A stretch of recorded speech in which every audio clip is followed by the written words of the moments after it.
নমস্কাৰ, মই লক্ষ্যজিত নাথ। আজি এটা বিশেষ টপিক লৈ আহিছোঁ। টপিকটো এনেধৰণৰ যে বহুত ফৰেনাৰ মহিলা আমাৰ ইণ্ডিয়ান পুৰুষসকলৰ লগত বিবাহ কৰায় বা বিবাহ হয়। কিয় এই কালচাৰটো বৰ্তমান আহি আছে তাৰ বিষয়ে মই অলপ চালোঁ, ৰিচাৰ্চ কৰিলোঁ, আৰু আমাৰ অসমতো এইবিলাক হয়।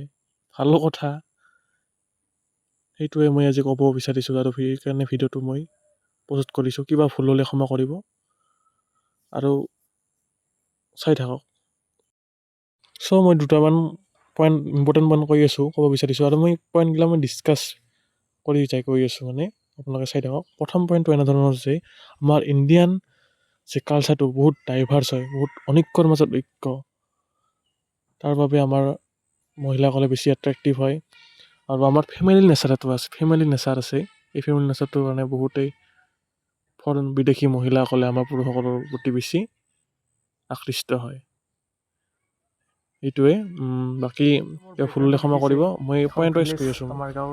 আপোনালোকে চাই থাকক। আমাৰ এই বাৰী হয় এখন, অলপ বেলেগ, আমাৰ ঘৰৰ পৰা দূৰত আছে বাৰীখন, আৰু ইয়াত মানুহ নাই সেইকাৰণে ভিডিঅ' কৰিবলৈ কমফৰ্টেবল মানুহৰ লগত ভাল নালাগে এইটোৱে ক'ব আছিল। ধুনীয়া প্লেচ দেখাই আছোঁ আপোনালোকক, ধুনীয়া একদম নেচাৰেল প্লেচ। সন্মুখৰে পিছফালে গ'ল আমাৰ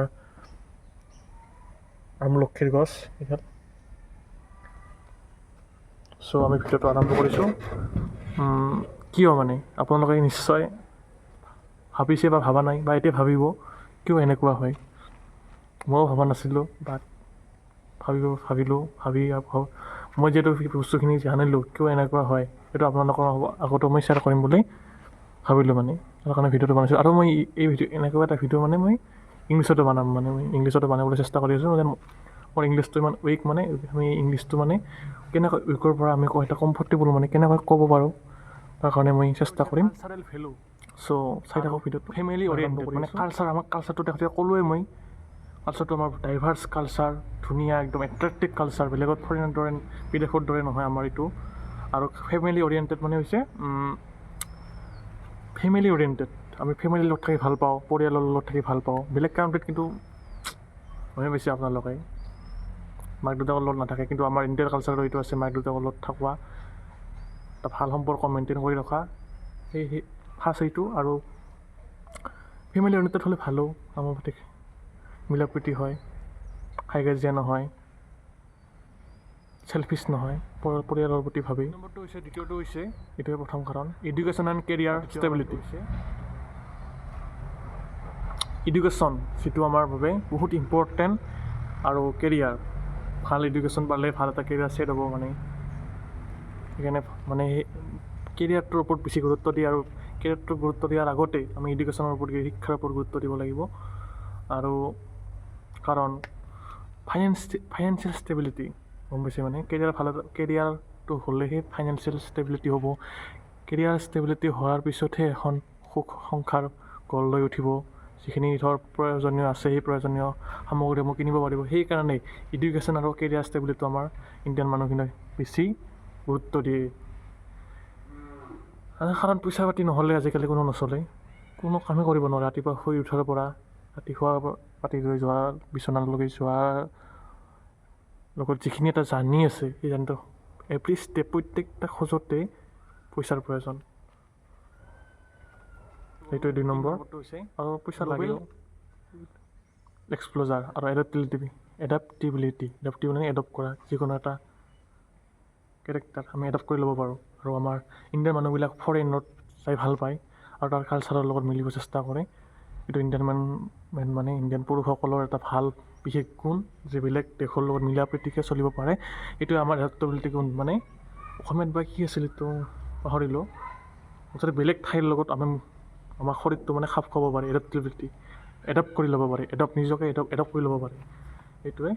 আৰু বিয়া হ'লে ভালেই, বেলেগৰ যদি বিদেশৰ পৰা মহিলা বিয়া হয়, তেন্তে আমাৰ ইণ্ডিয়ান ভাৰতীয় মানুহসকল মানে পুৰুষসকলৰ লগত, তেনেহ'লে আমাৰ ইণ্ডিয়াৰ মানুহসকলে তেনেও টেবল কৰি ভালেও পায়, বেলেগ দেশত যায় তাতে কেৰেক্টাৰটো ল'ব সহজ মানে আমাৰ সোনকালে ল'ব পাৰে মানে এডাপ্টেবিলিটি গুণটো মানে আমাৰ বহুত হাই। 2 নম্বৰ গুণ, 2 নম্বৰটো 3 নম্বৰ হ'ল বহুত আমি এইটো হ'ল যায় কমিটমেণ্ট এণ্ড লয়েলিটি। কমিটমেণ্ট আমি কমিটমেণ্ট দি ভাল পাওঁ, আৰু লয়েলিটিটো জানাই, লয়েলিটি মানে হৈছে জানেই মানে লয়েলিটি মানে যিজনক বিয়া কৰাই সেইজনৰ লগতে থাকিব চেষ্টা কৰে, একদম লয়েল বুলি কয়, মানে একদম পূৰা একদম পিয়'ৰ, বেলেগৰ লগত সম্পৰ্ক নাথাকে, অনলি যিজনক ভাল পায় সেইজনকেই ল'ব চেষ্টা কৰে। বহুত মানে ছোৱালীৰ লগত সম্পৰ্ক নাৰাখে ল'ৰাজনে, সেইটোৱে বহুত আজিকালি লয়েলিটি আৰু কমিটমেণ্ট নোহোৱাই হৈছে, চাকি তাকি যি ইমান তাকে কমিটমেণ্ট দিয়ে, লয়েলিটি বোলা বস্তুটো নোহোৱাই হৈ গৈছে একদম। চ' তোমালোকে লয়েলিটিটো মেইনটেইন কৰি ৰাখিবা বুলি ভাবিলোঁ আপোনালোকে, আৰু লয়েলিটি লাগে এখন সমাজত বৰ্তি ৰাখিবলৈ হ'লে লয়েলিটিৰ প্ৰয়োজন। চ' 4 নম্বৰটো এনেকুৱা ধৰণৰ, আৰু 5 নম্বৰটো এনেকুৱা ধৰণৰ ফিউজন অফ মডাৰ্নিটি এণ্ড ট্ৰেডিশ্যন। আমি ইণ্ডিয়ান মানুহসকলে বা ল'ৰাসকলে ট্ৰেডিশ্যন আৰু মডাৰ্ণ এই দুটা মানে বেলেঞ্চ কৰি ৰাখিব পাৰে, বহুত ভাল গুণ। 5 নম্বৰটো ফিউজন অফ মডাৰ্নিটি এণ্ড ট্ৰেডিশ্যন, এইটো মানে আমি মডাৰ্ণ যুগৰ লগত চলিব পাৰোঁ, আৰু আমাৰ ট্ৰেডিশ্যনটো মেইনটেইন কৰিও ৰাখোঁ আমি। বহুত আমাৰ উৎসৱ পাৰ্বণ ইভেণ্ট হয়, আমি সকলোৰ লগতে মিলাই প্ৰীতি থাকিব পাৰোঁ, বা আমি সকলো ইভেণ্ট আমি ভালদৰে বৰ্তাই নিব পাৰোঁ, আৰু লগতে আমি মডাৰ্ণ যুগৰ লগত আমি এডপ্টেবল হৈ আছে মানে সেইটো কোনো আমাৰ লগত আছে, সেইটো কাৰণে বহুত আমাৰ প্লাছ পইণ্ট। 5টা পইণ্টে মই ৰিচাৰ্চ কৰি পালোঁ ভালদৰে, আৰু আছে কেইটামান পইণ্ট, সেইকেইটা পইণ্ট মই স্ক্ৰীণত দি দিম, এইকেইটাই মেইন পইণ্ট।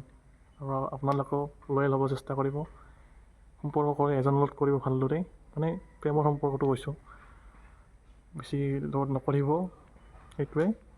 বাকী মোৰ কিবা কোৱাত যদি ভুল হৈছে ক্ষমা কৰিব, ময়ো নতুনকৈ ষ্টাৰ্ট কৰিছোঁ, নিজৰ ইম্প্ৰুভমেণ্ট জাৰ্নিটো মানে মই ইম্প্ৰুভ কৰিব চেষ্টা কৰিছোঁ। মই বহুত পাব্লিক স্পিকিঙত মই একদম আনকমফৰ্টেবল, সেইকাৰণে মই ইয়াত চেষ্টা কৰিছোঁ যেন কমফৰ্টেবল হ'ব পাৰোঁ, মানে আপোনালোকে মোৰ জাৰ্নিটোক আগুৱাই নিবলৈ চেষ্টা মানে সহায় কৰিব। ধন্যবাদ। জয় হিন্দ, বন্দে মাতৰম, জয় অসম। আৰু এটা মই এনেকুৱা এটা ছেম ভিডিঅ'ই মই ইংলিছতো বনাম, সেইটো আপোনালোকে চাব। ধন্যবাদ।